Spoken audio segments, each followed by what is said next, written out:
पंडित दीनदयाल जी उपाध्याय के बताए रास्ते, अंत्योदय के भाव से हमने काम करना शुरू किया है। ये अंत्योदय के नाते से हम हर व्यक्ति को लाभ पहुंचाने का, खास करके गरीब आदमी को लाभ पहुंचाने का जो बीड़ा उठाया है, इसको पूरा कर रहे हैं। पिछली सरकारें गरीबी हटाओ ये नारा हर समय दिया करते थे, लेकिन बड़ा कष्ट है इस बात को सोच करके कि कभी गरीबी हटाने का काम उन्होंने नहीं किया। हमने सारे समाज के सब परिवारों की फैमिली आईडी बनाकर एक एक व्यक्ति की, एक एक परिवार की पहचान की है। जो गरीब परिवार है उसके लिए सरकार ने विशेष योजनाएं बनाई है और उसके नाते से ये जो अमृत काल चल रहा है 25 वर्ष का, इस अमृत काल में हरियाणा ने लोगों के जीवन को आसान किया है। हमने इस अमृत काल में 12.5 लाख नए राशन कार्ड बनाए हैं। 2010 के बाद अगर राशन कार्ड बने हैं तो 12.5 लाख एक साथ ये हमने हरियाणा में बनाए हैं। इस अमृत काल में हमने घर बैठे लोगों को 60 वर्ष की आयु के होने पर उनको घर बैठे पेंशन मुहैया कराई है। किसी को न दरखास्त देनी पड़ी है, न दस्तावेज देने पड़ते हैं, न दफ्तर जाना पड़ता है, घर बैठे उनको पेंशन मिलती है। भाइयों बहनों, इस काल में लगभग 50,000 लोगों को, जो गरीब लोग हैं, उनको काम करने के लिए ये लोन दिलवाने की व्यवस्था हमने की है। इस अमृत काल में 29 लाख लोगों को आयुष्मान भारत और चिरायु हरियाणा का लाभ अभी कल तक हम दे रहे थे। आज से एक नई योजना लागू की है जिसमें 1,80,000 से लेकर 3 लाख रुपए तक की आय वाले परिवारों को भी मात्र आधा प्रीमियम 1,500 रुपया वार्षिक देकर के उनकी रजिस्ट्रेशन आज से खोली है। उनको भी 5 लाख रुपए का लाभ उसी प्रकार से मिलेगा। हमने विद्यार्थियों के लिए इस अमृत काल में 5 लाख टेबलेट बांटे हैं और इतने बड़ी संख्या में टेबलेट बांटने वाला हरियाणा एकमात्र पहला राज्य बना है कि विद्यार्थियों को शिक्षा में उनको सुविधा हो। इस प्रकार का हम काम कर रहे हैं। इस अमृत काल में हमने हरियाणा के अंदर इंफ्रास्ट्रक्चर के नाते, विकास के नाते 20,000 करोड़ रुपए के प्रोजेक्ट या तो शिलान्यास किए हैं या हमने उसका उद्घाटन किया है।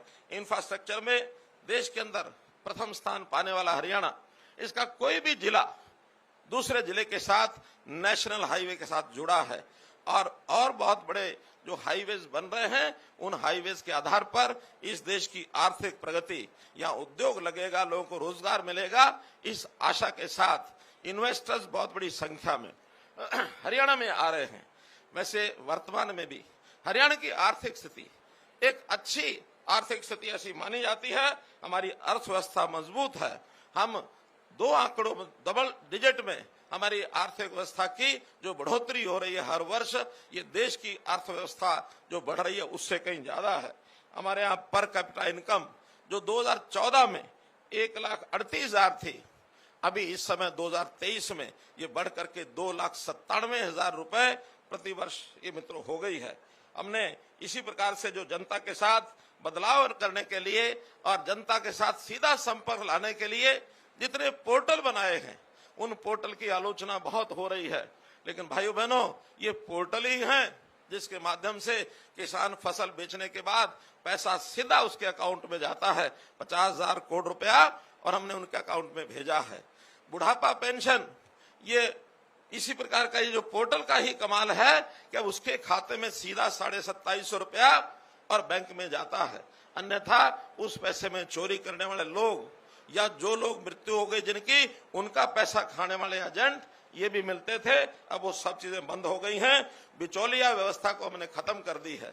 चाहे ऑनलाइन ट्रांसफर हो, चाहे हमारी भर्ती का विषय हो, सभी चीजें हमने ऑनलाइन सिस्टम से मेरिट के आधार पर की है।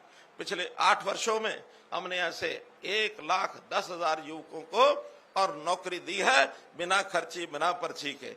इस युग को एक परिवर्तन का युग, ऐसा हरियाणा के लोग और ये जानते हैं। व्यवस्थाएं घर तक पहुंचती हैं, जीवन उनका सुखी होता है। एक गरीब आदमी, इसकी बहुत बड़ी चाहत होती है, उसकी सारी तकलीफें जो है उसको समाप्त किया जाए। ई गवर्नेंस के माध्यम से, सीएम विंडो के माध्यम से, जहां लोगों का जीवन आसान हुआ है, वहां भ्रष्टाचार के ऊपर भी लगाम हमने लगाई है।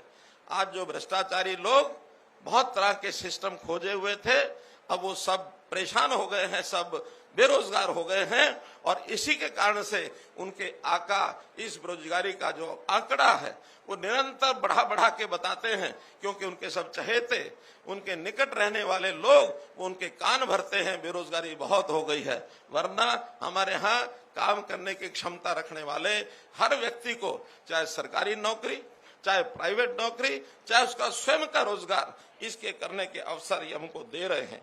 गरीबों को सरकारी नौकरी में 5 अतिरिक्त अंक ये देने की व्यवस्था भी हमने की है और इसके लिए बहुत से गरीब परिवार जिनके घर में एक भी नौकरी नहीं है, ऐसे लोगों को भी प्राथमिकता ये दी जाती है।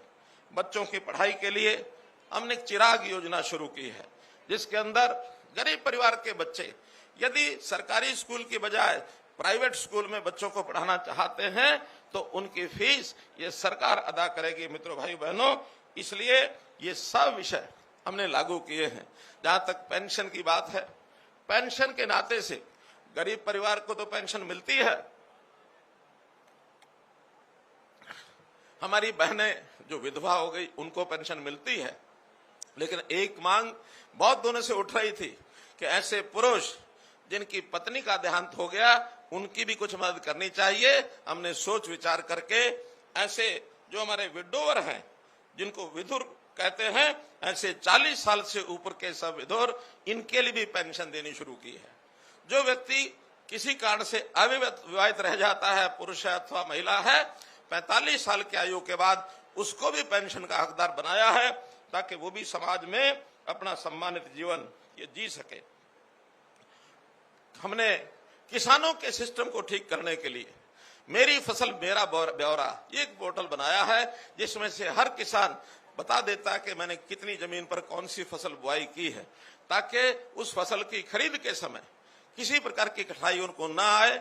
इसी प्रकार कल को कोई खराबा हो जाता है, उसको भी हम उसके माध्यम से भावांतर भरपाई योजना अथवा अन्य मुआवजा ये उसको दे सकते हैं। भाव यदि कम मिलता है तो भावांतर भरपाई योजना हमने फसलों के लिए, फलों के लिए, बाजरा के लिए, सूरजमुखी के लिए कई फसलों पर लागू किया है और इस योजना से किसान जो है बहुत प्रसन्न है।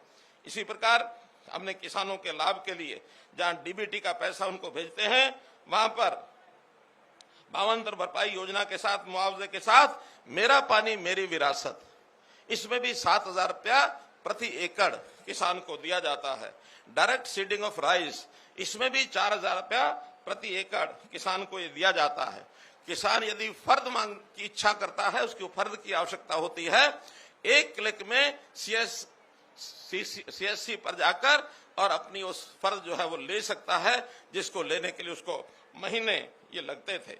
जैविक खेती को बढ़ावा देने के लिए हमने इसमें भी बहुत सी योजनाएं बनाई हैं, खास करके जो हमारा जो नैनो छिड़काव, ड्रोन का सर्वे, सॉइल हेल्थ कार्ड और इस प्रकार का जो हमारे केमिकल खादों से दूर रह करके अगर वो जैविक खेती पर आता है तो गाय पालने के लिए अनुदान, ये सब चीजें उनके लिए हमने की हैं। जहां तक उद्योग का विषय है, मित्रों, उद्योग के नाते भी हमारे यहाँ उद्योग के लिए एक जो कार्यक्रम चला हमारा, जो हमारा ease of doing business, ease of doing business में भी हरियाणा जो है वो तीसरे रैंक पर आ गया देश में। इसलिए इन्वेस्टर्स, जो निवेशक हैं, उद्योगपति हैं, उनका उद्योग करने का मन हरियाणा में बाकी प्रदेशों की तुलना में हरियाणा उसको प्रथम पहल, प्रथम चॉइस ये उसकी बन गई है, जिसके कारण से पिछले इस कार्यकाल में 50,000 से ज्यादा लघु उद्योग वो हरियाणा में लगे हैं।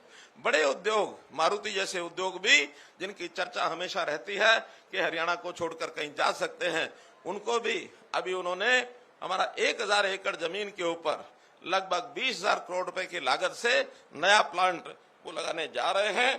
तो मित्रों, ये सब बातें मैं इसलिए आपको बता रहा हूं कि हरियाणा की प्रगति पिछले 8 साल में जितनी हुई है, 9 साल में जितनी हुई है, ये पहले कभी नहीं हुई। हमने इन 9 सालों में हरियाणा के कांग्रेस के 10 साल के कार्यकाल की तुलना में विकास के काम डबल किए हैं और खर्चा उससे आधा किया है। करप्शन को दूर करते हुए इस आधे खर्चे में डबल काम करने का हमारा जो विषय है वो मैं आपके सामने रख रहा हूं। भाइयों बहनों, एक नई योजना हमने बनाई। गरीब के परिवार में यदि किसी की मृत्यु हो जाती है और खास करके अगर कमाने वाला कोई व्यक्ति 25 साल से 45 साल के बीच का आयु का व्यक्ति कोई चला जाता है, कारण कुछ भी हो, उस गरीब परिवार को हमने 5 लाख रुपया नगद उसको अनुदान एक प्रकार से देने की बात की है, ताकि उसके परिवार का गुजारा वो ठीक से हो सके। ऐसा भी हमने किया है। जहां तक शहरी और नगरीय क्षेत्र में स्वामित्व की बात है, ये स्वामित्व का विषय भी जिन लोगों के पास 50 साल से 60 साल से इससे भी ऊपर लोगों के पास नगर पालिका की दुकानें थी अथवा कोई ऐसी जमीनें थी जिसका उनके पास एक किराएनामे का या कोई भी सबूत उनके पास कब्जे का था, उनको कुछ राशि लेकर के स्वामित्व का अधिकार उनको दिया है। ऐसे ही गांव में लालडोरा, इस लालडोरा में उनके पास स्वामित्व का अधिकार नहीं था, हमने उसको खत्म करके और लाखों लोग परिवारों को उनकी प्रॉपर्टी, उनका घर मकान, उसका मालिकाना हक ये हमने दिया है। और इस पर इससे भी हमारे लोग बहुत प्रसन्न हैं। जहां तक गांव के विकास की बात है, हमने 5700 गांव में फ्री बिजली नहीं कह सकता मैं, 5700 गांव में 24 घंटे बिजली ये हमने दी है। कभी किसी सरकार ने 24 घंटे बिजली का जो दावा कभी किया भी नहीं, और किया तो ज्यादा एक बार 125 गांव वो 24 घंटे बिजली पर आए थे। आज हमारे 80% से ऊपर गांव ये 24 घंटे बिजली पर आ गए हैं। 6000 गांव में हमने इंटरनेट व्यवस्था ये उपलब्ध कराई है। आज आईटी के जमाने में गांव के हर युवक को, हर नागरिक को इंटरनेट की आवश्यकता होती है, तो 6000 गांव में हमने ये भी उपलब्ध कराया है। गांव का कोई भी व्यक्ति अपनी मांग को ग्राम दर्शन के माध्यम से हमारे पास भेज सकता है, उसके विकास की कोई मांग इसको हम पूरा करते हैं। इसी प्रकार नगरों में भी प्रॉपर्टीज के झगड़े समाप्त करने के लिए हमने प्रॉपर्टी आईडी ये बनाने का जो काम किया है, इसमें थोड़ी पेचीदगियां आई हैं हमको, लेकिन उनको सबको दूर करने का हमारा संकल्प है। आने वाले कुछ समय में ये सारे जो प्रॉपर्टी आईडी के विवाद हैं इनको हम समाप्त करके हर किसी को उसकी प्रॉपर्टी का सही, या तो मालिक है अथवा किराएदार है, उसका जो सही लेखा जोखा उसको मिल जाएगा। नगरों के चुनाव में एक बहुत बड़ा परिवर्तन हमने किया।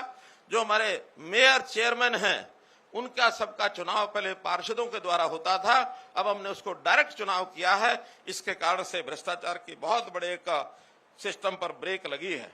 शहरों में भी नगर दर्शन ये हमने शुरू किया है। स्मार्ट सिटीज, कई स्मार्ट सिटीज में विशेष ध्यान देकर के उनका जो हमने विकास किया है, चाहे वो गुरुग्राम है, फरीदाबाद है, करनाल है, पंचकुला है, ऐसे शहरों पर विशेष ध्यान दिया गया है। आने वाले समय में और भी शहरों को उसी तर्ज पर एक विकसित करने के नाते से योजना बनाई जाएगी। स्पेशल डेवलपमेंट अथॉरिटीज, चाहे गुड़गांव में जीएमडीए हो, फरीदाबाद में एफएमडीए हो, पंचकुला में पीएमडीए हो, और इसी तर्ज पर आगे हम हिसार में भी हिसार म्यूनिसिपैलिटी डेवलपमेंट अथॉरिटी ये भी बनाएंगे, तो इस नाते से उनको काम करने का एक स्वतंत्र अवसर मिलेगा। जहां तक सुरक्षा का विषय है, हमारी पुलिस ऐसी है कि जो बहुत दस्तूर लोगों की सुरक्षा करने में सक्षम है। और इसमें हमने विशेष प्रावधान जैसे 112 की व्यवस्था की है। उसमें हमारी जो गाड़ियां किसी को संकट पड़ने पर अगर उसको एक पैनिक बटन दबा देता है तो एवरेज 10 मिनट के अंदर कोई भी पुलिस की गाड़ी उस टुकड़ी के साथ वहां पहुंच जाती है, उसकी सुरक्षा करती है। महिलाओं की सुरक्षा के लिए महिला थाना, और ऐसे ही साइबर क्राइम जो बढ़ गया है, हर थाने में हमने और साइबर डेस्क ये बना दिए हैं। कुछ जिलों में साइबर थाने ये भी बनाए गए हैं। पिछले दिनों में हरियाणा के एक क्षेत्र के अंदर साइबर क्राइम का बहुत बड़ा एक नेटवर्क जो बना हुआ था उसको हमने तोड़ा है। हम कोई भी इस प्रकार का अपराधी होता है, चाहे वो नशे में लिप्त है अथवा साइबर क्राइम है अथवा अन्य प्रकार का क्राइम करता है, उनकी प्रॉपर्टीज को कुरक करते हैं और उनको कुरक करने के बाद उनको सबक सिखाया जाता है, उनको जेल के अंदर डाला जाता है, ताकि किसी भी क्राइम के ऊपर उनको जो है आगे बढ़ने का मौका न मिले। जो संगठित अपराध होते हैं उनके लिए भी हमने कानून बनाया है। हरकोका के माध्यम से जो संगठित अपराध के ऊपर ये नकेल कसी जाएगी, इसको हमने पास किया है। केंद्रीय अनुमति के लिए ये राष्ट्रपति महोदय के पास गया हुआ है। गोरक्षा का सुरक्षा का कानून ये हमने बनाया है और इसमें भी 10 साल तक की सजा गोहत्या पर ये हमने लागू की है। तो इस पर भी बहुत बड़ा काबू, एक कंट्रोल हमने किया है। धर्म परिवर्तन जो लोग करते रहे हैं, जो करवाते रहे हैं, करने के बजाय जो धोखे से जबरदस्ती किसी का धर्म परिवर्तन कराते रहे हैं, उनके ऊपर भी हमने शिकंजा कसने के लिए और एक कानून बनाया है। इस नाते से ये सारी चीजें आपके सामने इसलिए रखी हैं कि हरियाणा जहां आज से कुछ साल पहले जिसकी छवि हरियाणा की बहुत अच्छी नहीं थी, लेकिन आज चाहे वो सामाजिक सुरक्षा हो, चाहे आर्थिक आधार पर बातें हो, युवा की बात हो, खेलों की बात हो, आर्थिक आधार पर जैसा भी जीएसटी जब से लागू हुआ है, जीएसटी की कलेक्शन हरियाणा में बड़े राज्यों में प्रति व्यक्ति कलेक्शन ये सर्वाधिक हो गई है मित्रों, भाई बहनों। तो इससे हमारे जो आर्थिक तंत्र है ये बहुत मजबूत हुआ है। हमने इसमें समाज के आवश्यक आने वाली जो चीजें हैं उसको भी आगे बढ़ाया है। जहां तक सामाजिक सुरक्षा पेंशन की बात है, 2750 रुपया हरियाणा में सर्वाधिक पेंशन ये पूरे देश में ये लोगों को दी जाती है। ये भी आपके लिए मैं एक जानकारी के लिए बता रहा हूं। इतना ही कहना चाहूंगा कि आने वाले 25 सालों में देश की आजादी की जब 100वीं वर्षगांठ 2047 में मनाई जाएगी, उस समय हरियाणा का स्थान पूरे देश में सर्वोच्च होगा, ऐसा मैं दावा करता हूं। आज इस अवसर पर पुनः स्वतंत्रता इस दिवस पर आप सब लोगों को, जो हमारे सेनानी और पूर्व सेनानी, उनके जो परिवारजन यहाँ आए हैं, यहाँ जो बच्चे स्कूलों के बैठे हैं, अन्यथा जो उपस्थित लोग यहाँ हैं, उनको बहुत बहुत बधाई, बहुत बहुत शुभकामना देता हूं। बहुत बहुत धन्यवाद। हृदय से आभार महोदय। आपके संबोधन में वर्तमान विकास के साथ साथ आगामी चहुमुखी समृद्धि की स्पष्ट झलक दिखाई देती है। अब मार्च पास्ट के लिए टुकड़ियां तैयार। परेड निकट लाइन चल। परेड बगल शस्त्र। परेड तीनों दिन कूच कॉलम में मान से गुजरेगा। दाहिने मुठ